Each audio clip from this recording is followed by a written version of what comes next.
She's been seriously shit posting since 2013, and that's explains it, and absolutely love it.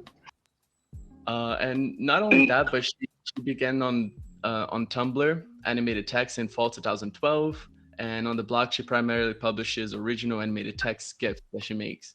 The content on Frazier's blog, animated text, has a retro maximalism aesthetic, recalling the late 1990s, 2000s World Wide Web. And I don't want to spoil too much because her mind explains it very well. And thank you very much, Kat, for being here. Welcome to the stage, and the stage is yours. Thank you so much. Thank you everybody for coming. So I'm Kat. I create animated text, and I want to talk about how I fell in love with the ugly internet in 2013. So first, I want to start with this piece right here. So in 2013, a lot of the websites and things online were already becoming more, I guess, predictable and pretty. So we really didn't have a need for Bill and Terry's Place homepage because we had Facebook, and most people were already using things like Blogger to communicate online. And so what I'm really attracted to about the early internet, especially in this piece, is the background texture and unnecessary elements like the quill pen and the ink that kind of tells you that they're writing, and the fact that they're doing like family genealogy, which now you could just go to their Facebook page or go to their WordPress. And even in 2013, that was true. So when I came across a site like this, it was like falling into a vortex. I had never seen websites that looked like this. I didn't know people made websites like this. And it was honestly like a monumental experience. And so, in 2013, I was in art school. So I was learning about like color theory and composition and all that other stuff. But in the meantime, I was really on internetarchaeology.com, which is a website that archives old internet. They're just like snapshots of different pieces of GeoCity sites. And I became obsessed with trying to recreate this type of look. And what's interesting is it's not just the aesthetic that I really like about the early internet, and basically that it's like really difficult to read and ugly, but I really like the fact that it's hyper specific. So like we have here, Mystical Realm, you'd rarely see anything like this as a standalone website. And so I started downloading like 90s programs and looking up software from like the early 2000s that didn't even run on my computer to try to emulate this style. So looking at things like this, I started pulling out different elements and putting them into animated text. And so one of the first kind of styles that I had is what you see over there, which is welcome to my homepage. And so that's based around the idea that there's this sort of like unnecessary animation and 3D text style of the early web that I really enjoyed. So a perfect example to kind of summarize my design sort of like philosophy is Space Jam. So this, like compared to all the other websites, is not really the ugliest website. You can actually read the text, but it does kind of focus on being on the nose and also having fun. You can see right away when you look at the Space Jam website what it's about. The navigation tells you the stories in space, and then also there's a basketball planet, and so it's basketball in space. And so you get that right away. And that's kind of what I try to emulate every time that I create animated text. How on the nose can I be, but how personal can I be? Kind of going back to like the Mystical Realm and Bill and Terry's Place, where I can be honest, but also have a lot of fun. And you can see like me kind of repeating these same design techniques in my own work. So a lot of stars, a lot of colors, not really feeling like, if you don't really, I guess, get it, or you can kind of appreciate the art in spite of the aesthetic. That's really what I'm trying to go for in a lot of these pieces. And then another thing I really liked about the ugly internet are things like this. So over here, we have another homepage, and it's red text on a blue background, but we also have these like unnecessary lines and animations. And the program that I use, which is Zara 3D, kind of lets you do that by default. Nowadays, a lot of design programs, by default, they don't want you to make things this ugly. So you actually have to try harder to make something like this. And thinking about Space Jam, like making Space Jam the website in like Squarespace right now would be actually more difficult because there's all these sort of like HTML roadblocks. They don't want you to be able to kind of like customize your own space. They want you to kind of follow this template. So a big part of my process is actually finding programs that let you do this immediately, adding bevels to like different images on the side, um, being able to overlap elements. And that's really what I do a lot in animated text as well. So kind of like with this piece over here, this is something that I made for the talk, the abyss, staring into the abyss, the Windows XP look, but also the stars in the background, and kind of feeling like I'm falling into this weird ass vortex, which is what I always try to do when I create anything. Going back to that like early feeling of falling into something and discovering something that you're not supposed to be able to see, or that's ugly, so to speak.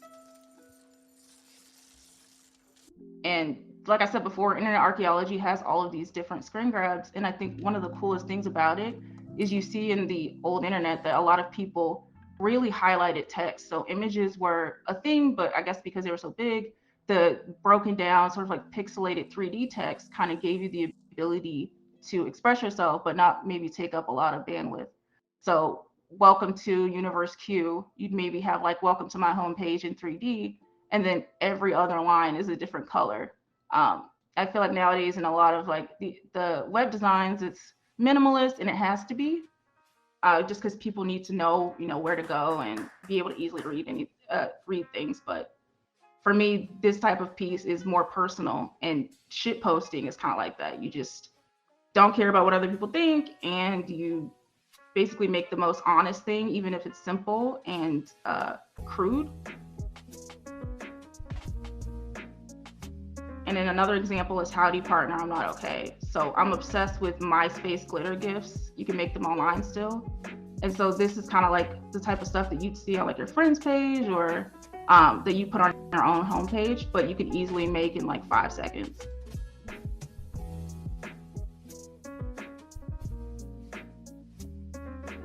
And kind of going back to like nostalgia, the more you know, a lot of times what I'll do is I'll watch old 90s commercials or PSAs and take design elements from that and kind of contextualize them to make them something that speaks to how I'm feeling in the moment. So that's what the old ugly internet has taught me how to do. How can I take something as sort of like maximalist and ridiculous and absurd and bring it down to earth with my own text? And so yeah, that's pretty much my obsession with the old internet. And every piece that I make is just me trying to recapture that feeling of falling into like this vortex and having fun, and but being as honest as possible.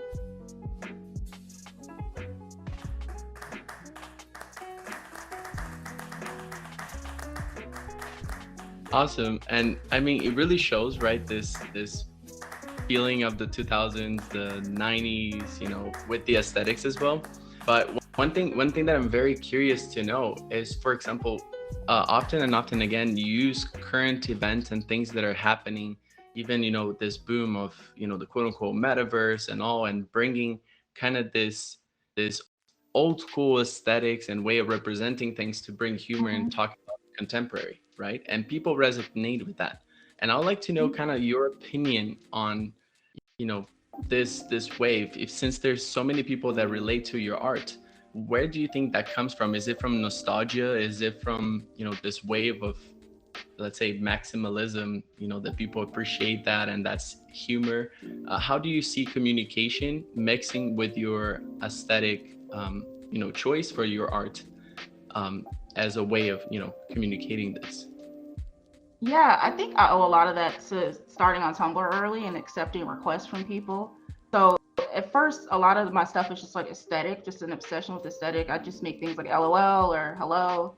And talking to other people in the space who were requesting things, I realized that the more honest and simple you can be about things, it comes across as being more relatable. The hardest part about making animated text is maybe making light of something that might be serious. And so early on, I realized that things like mental health and feeling down or feeling kind of like you're confused is a really good place to start, because it's honest and you can use the aesthetics to sort of juxtapose with it.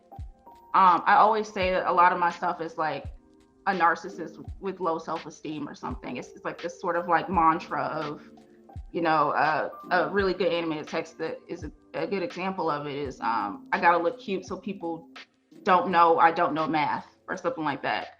And I think the entire internet has shifted to this sort of like combination of self-deprecation and like delusions of grandeur. So not being afraid to maybe be as vulnerable as you can online in that moment is really important. And I think that's why people resonate with it. I also think people seeing that, it takes time for me to make this stuff. So if I'm making a GIF and it has all of these different elements, it sort of lessens the blow of what I'm saying to an extent. It makes it so it's a little bit more digestible and people can share it with their friends. I find a lot of people like they'll send animated text to their parents or to their friends to communicate in a way that is kind of tongue-in-cheek but comes from a real place, like I'm suffering or something like that. I think people really like that. I think communication online, people really want that genuine, authentic tool. They don't just want to send gifts that say, hey, what's up, or whatever, something that's like sort of benign. I think the more specific or serious or even like lighthearted it is, people feel like it relates to them more because it's not for everybody. Maybe you find a gift that you like from me that speaks to you in that one moment and you have like this aha, this is exactly how I'm feeling, and somebody else doesn't. They relate to like the other ones. And I am benefiting from the fact that I made like 30,000 of these or something. So if you don't have an emotion in that library, you could just request one from me, basically. 30,000, that's insane. Yeah, it's an obsession, really. But it's fun, and I think after doing it for so long, it's not even like something that takes a long time. Just the text alone. Sometimes these like images definitely take a lot longer, the stuff on Instagram. But just standalone GIFs, I could probably do it like without even looking at the screen. And that's not just me being like really good at the program. The program is just that simple that you could just type it out. So kind of going back to like early 2000s, not everybody had like the technical skills to use Blender and like AutoCAD and stuff like that. So these programs really have the default as something that's a little bit more spectacular, and all you have to do is type and export it. So this program enables me to do that. And then, like I said, it kind of speaks to the purpose that it had in the early internet. Yeah, and not only about the program or the visual result itself, but it's the content, right, that makes it so interesting. And what you write in it, right? And one thing that you were mentioning about communication and this idea that people send gifts, to other people. If you think about it, it's been a long time coming. It's not anything new, but communication through text and all has been a lot of gifts. There's some things that you cannot really explain. And exactly. I mean, I know that I do it. A lot of people that I talk to do it as well. That we send just gifts to each other or on WhatsApp, the stickers, especially, outside of the United States, stickers is a big thing. And do you consider that your work adds voices to people's communication? Do you see it like that?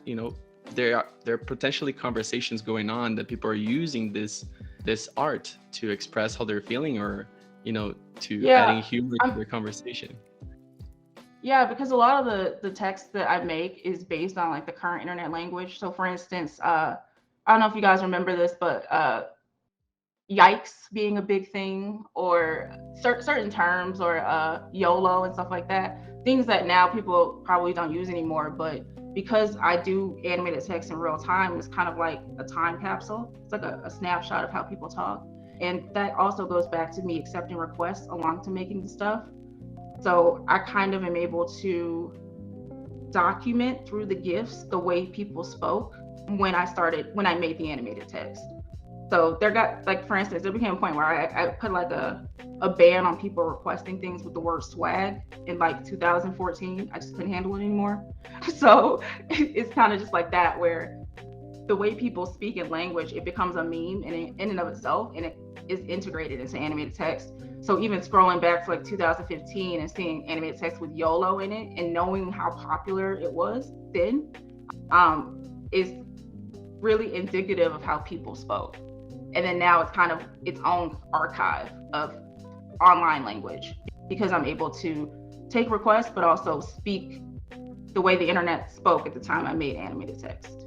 Like I really need a GIF that says YOLO right now or whatever, or anything like that, or I need a GIF about this one event that happened.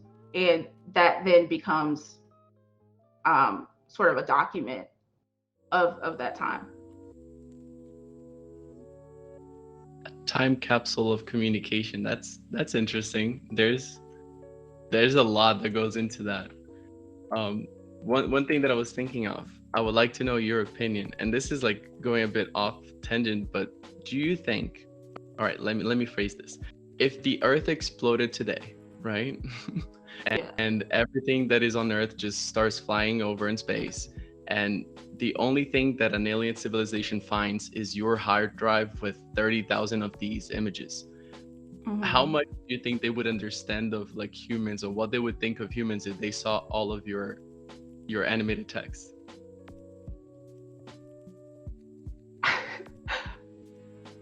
I think that they'd be extremely confused and think that we were unstable, sort of. Definitely. I don't know, if that's a bad assumption to make, but a lot of the text sometimes, like I'll make texts that back to back contradict each other. Like you get horny text and then you get people being like, you've had sex, well, I've had enough. So back to back, we have totally, and maybe in certain moments, those things are true. So I think they'd be very confused, but it'd be an array of like just incoherent jargon and them just being like, well, these humans had a lot of emotions and they were going through a lot. But that's basically all of us anyways. That's just like, a myriad of moods and events happening and reacting to them and being super sad, but also like sarcastic. I think that's one thing that wouldn't come across is the like sarcastic, the sarcasm or the irony of some of it. But other than that, I think everything else would be pretty accurate. Like for instance, self-care is officially over. We're doing drugs again. Like they probably like, what the hell? What happened? What happened?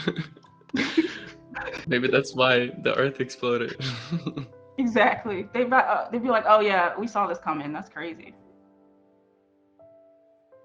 And I know that you have a big following. A lot of people that love the art and share. And do you think there's a trend or a movement? I don't like the word trend, but let's say a movement back to nostalgia. From this area of communication. Because we see TikToks and many different forms of communication nowadays that are going back to this. But I'd like to know your opinion. Being the creator of this platform that has a lot of followers in itself. What do you think is the communication of Gen Z, etc.? Yeah, I think Gen Z I was thinking about this earlier. It's the generation that really embraces shit posting as a way of just being as brutally honest and not really caring about how things look and wanting to make things and not use other people's or like these sort of like default reactions to communicate. I think the aesthetic part of it is also inspired by wanting to make things personal and as different as possible. MakeWordArt.com, for instance, is a great website that allows you to recreate sort of like Microsoft Word style word art with Clippy, and the ability to use that on your phone and also on your computer without having an old version of Word is making it so it's accessible. And so people from Gen Z are using it. I'm seeing that a lot, like whole blogs now devoted to the old word art style. So in a way, because I don't think a lot of them even like grew up using the program, it's an ability to be as unique as possible and also stand out from a lot of the boring quotes that are on like a black backdrop or or over a sunset, and say in the aesthetic that they're saying something personal but also easier to make.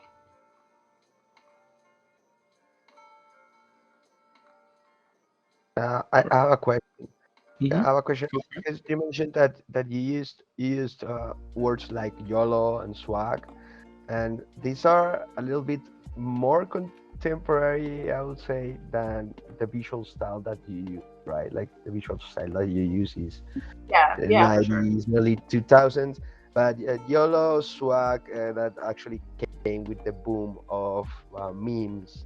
I don't know, 9gag, Imager, and Reddit, and all of this stuff. It's a little bit more contemporary. How do you think this will, in a way, um, look into the future, kind of like affect the references that you take? Where is like your art going in the visual style and visual in language of the internet?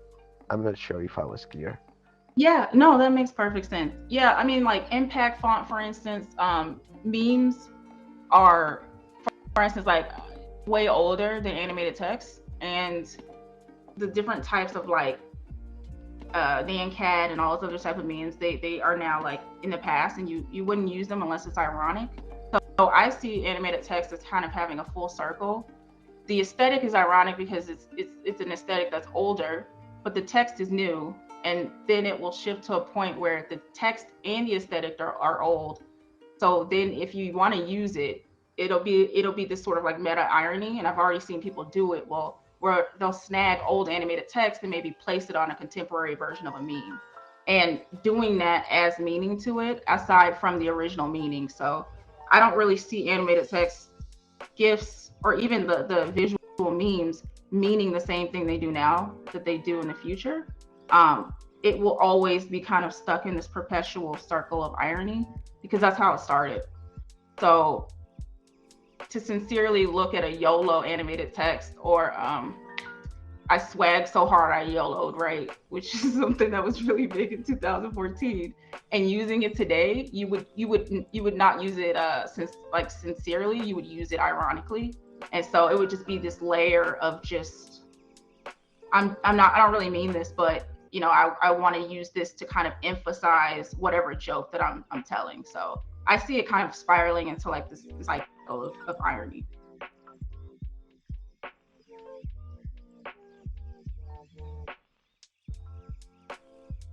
Nice. That's great. It's almost like a collage of different time capsules in a way.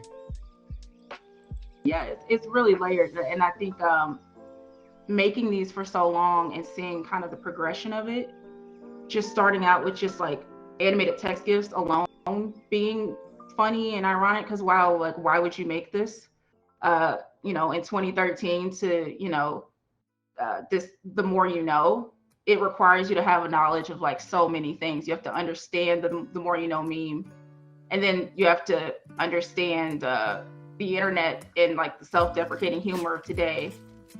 And so you do have to have all these layers of knowledge. The same thing with self-care is officially over, we're doing drugs again. When I made that, it was almost like on the self-care movement, and kind of like this thing we had about like take care of yourself and drinking water. And then also you have to understand like sarcasm on the internet and irony about I'm done doing that, we're now doing drugs. And then also animated text as an aesthetic, back to like the Barbie font. You have to know that's the Barbie font. But then even when I posted that, a lot of people were saying like it was right around the time the pandemic, we were shifting to going outside more towards the end of last year, so, or the beginning of this year. So all of these restrictions being lifted, people interpreted it as a celebration of getting out of the house. So that alone too, with the comments that people made underneath it, that's going to be in the future a snapshot of what happened the last 2 years. So yeah, people add their own meaning to it. Like I didn't mean for it to be like that. It just happened that at that time people resonated with that post because of when I posted it. It makes sense. It makes total sense. And this idea of in itself becoming a symbol of the era, that people are Right. experiencing today, but then using elements of nostalgia that everyone, recognizes, or, people from a specific, perhaps, specific generation recognizes, or a specific group, but still it's something that feels like we collectively share, and it's unexpected. The thing about the humor in all of these, right, at least what it seems Mm-hmm. to me, is that it's unexpected, right? You wouldn't Yeah. expect the glittery gif with the dog to say that you're not okay, because that's the type of thing that your aunt sends you, every morning. Yeah. Yeah, Um, exactly. so in this whole conversation about communication, the unexpected, and calling attention, if you think about the internet today, more than ever, it feels like it's a void that everyone's trying to scream and get seen, right? Yeah. And then when we think about the aesthetics of what we're coming from, not only the early 2000s, but if you talk about presentation, or some, even in the world of architecture, etc., we are coming out of this series of decades of minimalism was emphasized. Yeah. Right? So, having a very clean grid with the text always aligned, things like that. Mhm. And in this world of calling attention, do you think there's a need or a demand for honesty and kind of this careless curation of information? Something that feels easy, and I cannot think of another word except from careless, but careless not in a bad way, um Yeah, it's really like off the cuff. I think for sure. I think everything now is become so curated, and it's to the point where people's personal accounts are now brand accounts, really.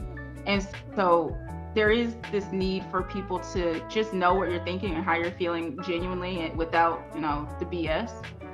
And I think that's what we're kind of shifting to, and that's why I think people find it a little bit refreshing, because it's not perfect. A lot of the stuff is like just whatever, or even old animated text or current animated text. If I feel like I need to get this out, or the textures aren't necessarily aligned, or the red text on blue background is a little difficult to read, but it still captures this sort of like rushed, I'm just putting this out here because it's a joke type of feeling. But also I think that's why people feel like it's a little bit more honest, and I think people on the internet in general are starting to do that, where you can be vulnerable without feeling like you have to be this sort of facade, because there's that everywhere. And so it's refreshing to see people make that kind of stuff. And that's why I think like shitposts, kids making memes on their phones, these sort of haphazard jokes that are misspelled on Twitter, and absurdist things that break that barrage of discourse, or branding that people really need to have now to even be taken seriously outside of the internet.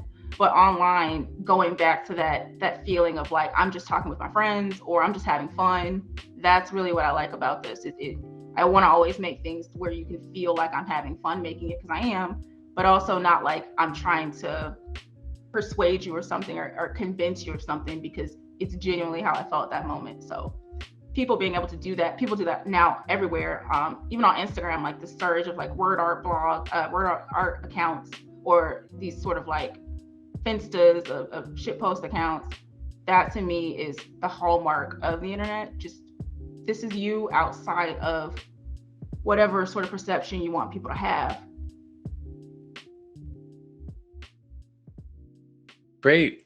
Thank you so much, Kat. This was amazing.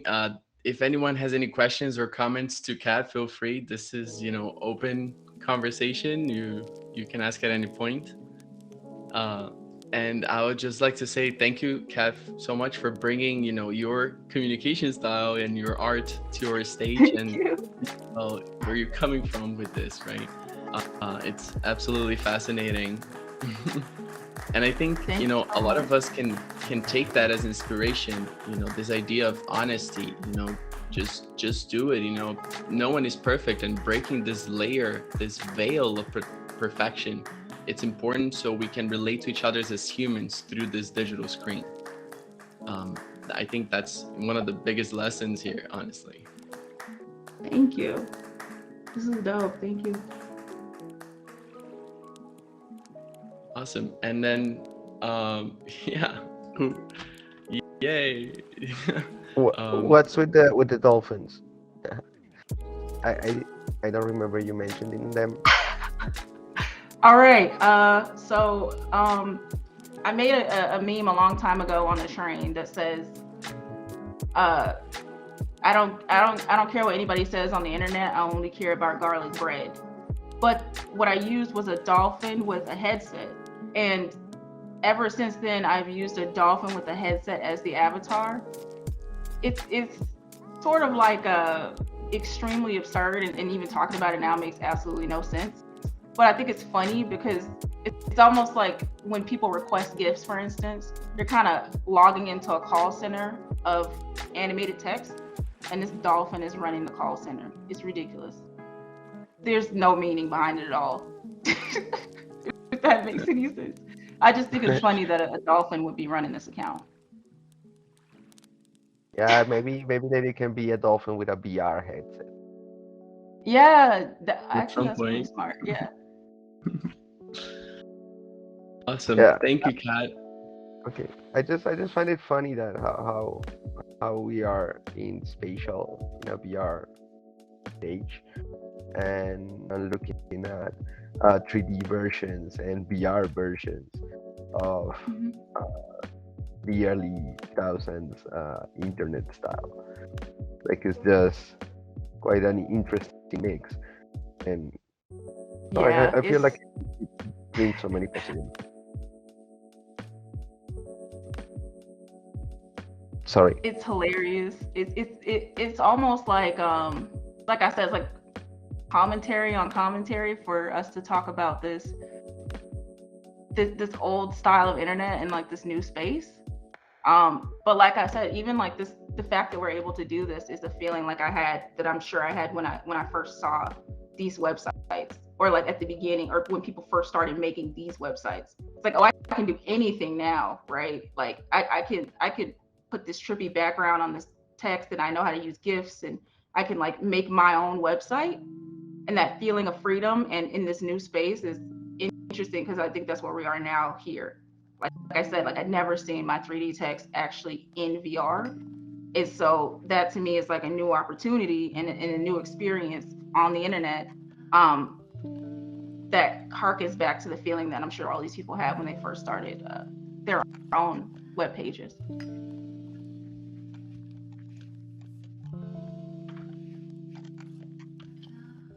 Absolutely. So, one more time, thank you, Kat, so much for the presentation. A round of applause for you. Good, congratulations on everything you're doing. I'm sure we're gonna have you back here at some point. You know, with the new one time you're gonna come up to the stage to talk about how you transformed your whole thing into like a 3D metaverse something. Yeah, I was like, what? This is literally the thing. What the hell? It's hilarious. Awesome.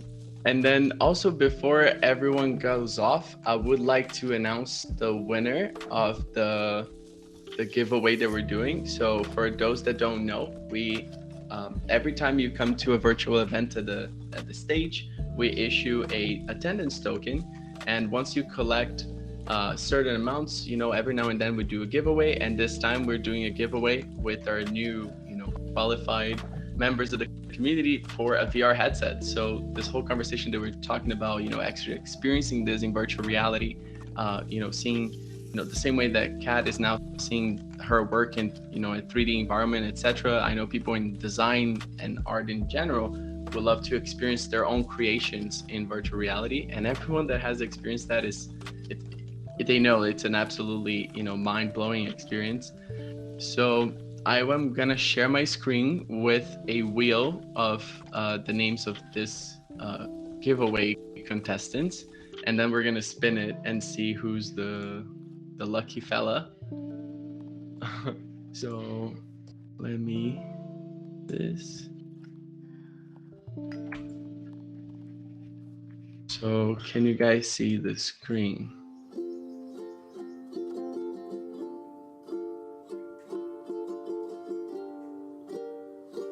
Everyone see the screen? Hello? Yes. All right. Yeah. I can see the screen, but I just couldn't unmute myself while watching the actual screen share. All right. So without further ado, let's see who gets a VR headset.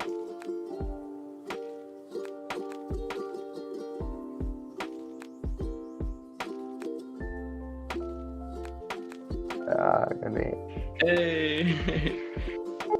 He's here right now, right? Yeah. Congratulations, Yeah, Ganesh. say some word. Oh, yeah. Those are the good giveaways. Like where you have at least 25% chances of winning. Yeah, that's out of all the luck. But yeah, congratulations, Ganesh. After we'll talk on Discord about the details of this and all. But congratulations again, and soon you're gonna be able to join us in VR. So yay! I'm excited. I'm excited for you. So that's a message, everyone. Keep coming to events, invite your friends and all. This is something we're doing every week. For example, the dive lives. Today we had the pleasure of having Kat on stage, and we have more dive lives already scheduled and prepared for next week, the following. So thank you all for coming here again. If you have any questions, reach us in Discord. And if you want to present on stage or refer a presenter on our website, you can also do so. You can fill out a form, talk about what you would like to talk on stage, or reach out to any of us on the Sunken Blimp team, and we'll be happy to talk to you. All right. Thank you, everyone, and have a lovely Friday. Will the stage remain open during this week? Oh, yes. So the stage is going to be open with Kat's work. So if you do want to invite someone over, bring someone here, you can use the link and, have your own tea party with dolphins in a hot tub. All right, everyone. See you all next week and on Discord.